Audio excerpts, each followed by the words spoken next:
महाभारत के युद्ध में केवल योद्धाओं की ही शक्ति नहीं, बल्कि देवताओं के वरदान स्वरूप मिले दिव्यास्त्र भी निर्णायक साबित हुए।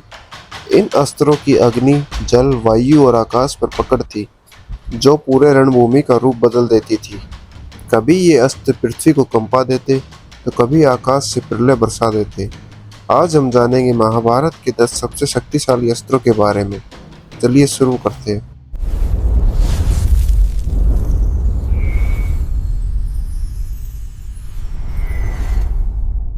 ब्रह्मास्त्र। ब्रह्मा जी द्वारा बनाया गया यह अस्त्र सबसे विनाशकारी माना जाता है। इसे चलाने पर समूचा क्षेत्र भस्म हो जाता है। अर्जुन और अश्वत्थामा दोनों के पास यह अस्त्र था, परंतु इसके उपयोग से पूरी पृथ्वी नष्ट हो सकती थी।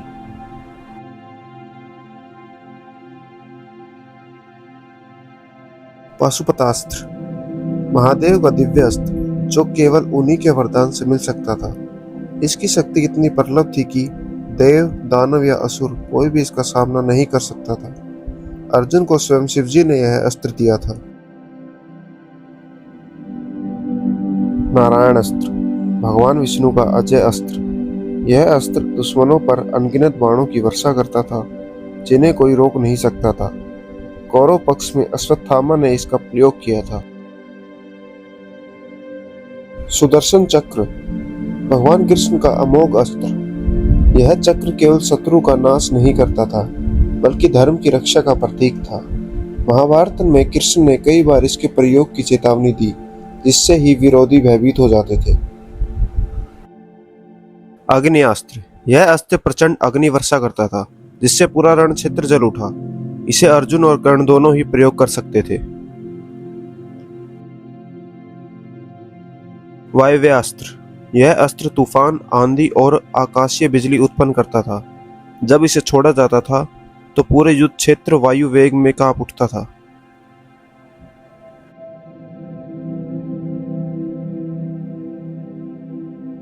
वरुणास्त्र। समुद्र देवता वरुण द्वारा दिया गया यह अस्त्र, यह शत्रु पर जल प्रभाव की भीषण बाढ़ उत्पन्न कर देता था। अग्नियास्त्र का मुकाबला करने में इसका प्रयोग होता था। गदा, गांडीव और शंख। महाभारत में केवल दिव्य अस्त्र ही नहीं, बल्कि भीम की गदा, अर्जुन का गांडीव धनुष और भीष्म पितामह का शंखनाद सभी अद्भुत शक्ति का प्रतीक थे। इन शस्त्रों ने युद्ध की दिशा और मनोबल दोनों को प्रभावित किया। ब्रह्मशिरास्त्र। यह ब्रह्मास्त्र से भी अधिक प्रलयकारी अस्त्र था। अश्वत्थामा ने इसे उत्तरा के गर्भ पर प्रयोग किया था, जिससे अभिमन्यु का पुत्र परीक्षित संकट में आ गया था।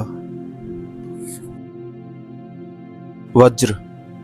देवताओं के राजा इंद्र का अस्त्र वज्र, इसे धारण करने वाला अजय बन जाता था। महाभारत में यह शक्ति भीम और अर्जुन दोनों को वरदान स्वरूप प्राप्त हुई थी। महाभारत के ये अस्त्र केवल युद्ध के साधन नहीं थे, बल्कि धर्म और अधर्म की पहचान का माध्यम भी थे। यही कारण है कि इन दिव्य अस्त्रों की कथा आज भी हमें रोमांचित करती है, और यह हमें याद दिलाती है कि शक्ति का प्रयोग सदैव धर्म के पक्ष में ही होना चाहिए। दोस्तों, अगर आपको महाभारत के इन दिव्य अस्त्रों का यह अद्भुत कथा पसंद आई हो, तो वीडियो को लाइक करें, अपने विचार हमें कमेंट में जरूर बताएं, और ऐसे ही रोचक वीडियो देखने के लिए हमारे चैनल को सब्सक्राइब करना न भूलें। घंटे के आइकन को दबाएं, ताकि नई वीडियो की सूचना सबसे पहले आप तक पहुंचे।